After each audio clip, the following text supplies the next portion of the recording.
Nous avons fait appel à vous ce soir parce que depuis 30 ans, vous colportez une parole dont le sens n'est pas forcément relayé. C'est un petit peu comme si cette vérité était taboue. Tous les hommes et les femmes qui vivent sur cette terre, Yves Coppens, viennent-ils de la même souche? Absolument, absolument. Tous les premiers hommes sont apparus en Afrique, et depuis les premiers hommes, on considère qu'il y a eu 100 milliards d'êtres humains sur la Terre. Et les 100 milliards, comme bien sûr les 6 milliards d'hommes d'aujourd'hui, viennent tous de cette souche, de ce berceau tropical et africain. Tous nos ancêtres étaient africains. Tous nos ancêtres étaient africains. Nous sommes tous africains, Karine. Bah oui, moi je le sais en revanche. Ça veut dire que tous nos ancêtres... Je suis comme vous, je suis comme vous. Ça veut dire que tous nos ancêtres, Yves Coppens, en Afrique, il y avait du soleil, tous nos ancêtres étaient noirs? Tous nos ancêtres étaient certainement bruns, parce que, étant donné l'ensoleillement de l'Afrique, et étant donné probablement la peau nue qu'ils avaient il y a 3 millions d'années, ils ne pouvaient pas être autrement que bronzés. Tous les ancêtres, des Danois, des Espagnols, de tout le monde, etc., étaient noirs. Oui.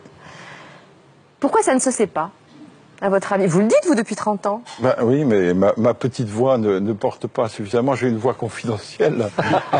J'imagine la tête du monsieur hyper raciste qui est en train de regarder, qui fait non, pas vrai. Pas vrai. Oula, demain, vous allez avoir du courrier.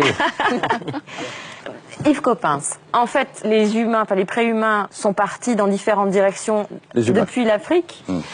Et puis, pour s'adapter au climat, pour s'adapter à leur environnement, ils ont déterminé des traits qui étaient le plus adaptés, c'est ça? C'est ça, c'est-à-dire que les humains, à partir de 3 millions d'années, à partir du moment où ils ont eu la culture, à partir du moment où ils ont eu la conscience, tout ça, ça a 3 millions d'années.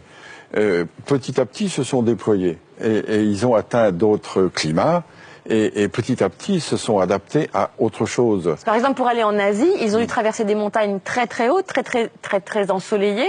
Et donc, petit à petit, leurs yeux se sont adaptés, c'est ça? En effet, l'œil bridé pourrait être dû à une sélection naturelle de ceux qui avaient la capacité d'accommoder plus que d'autres, parce que chacun sait qu'à de fortes altitudes, la luminosité est insupportable. Et comment est-on passé du noir au blanc?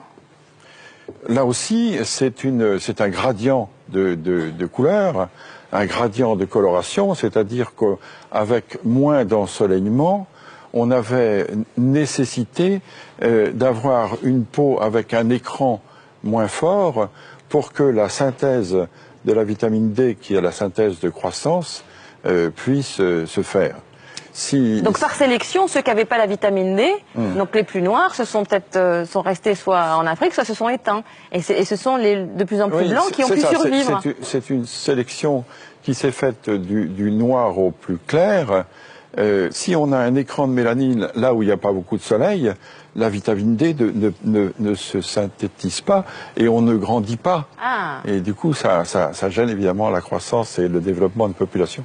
Donc le blanc pour vous, c'est pas une couleur? Le blanc, c'est une décoloration. Les blancs sont décolorés pour vous? Oui, je suis un décoloré. Ah oui. Et l'œil bleu, c'est épouvantable ce que je vais dire. C'est un œil qui n'a pas de couleur, c'est le fond qui se reflète. Ah, c'est intéressant. Bah non. Bah si. Merci beaucoup Yves Coppens. Et je voulais ajouter quelque chose qu'on ne sait peut-être pas assez. Vous savez qu'aujourd'hui, les 6 milliards et demi d'hommes qui sont sur la Terre sont 6 milliards et demi d'Homo sapiens sapiens. Or, dans la classification, notre classification scientifique, le genre Homo, c'est le genre humain. Le premier sapiens, c'est l'espèce sapiens, et le deuxième sapiens, c'est la race. C'est-à-dire on est tous Homo sapiens sapiens. On peut être tous racistes, ça n'a pas d'importance, puisqu'on est tous de la même race. Donc il n'y a qu'une race. Ah oui, il n'y a qu'une race. Oui. Donc scientifiquement, Yves Coppens, les races n'existent pas. Oui, c'est ça. C'est-à-dire que scientifiquement, les races de 36 000 animaux existent toujours, mais en ce qui concerne l'humanité, il y a pour le moment sur la Terre une seule race humaine, qui est la race sapiens, de l'espèce sapiens, du genre Homo. Merci beaucoup Yves Coppens. Merci beaucoup, José.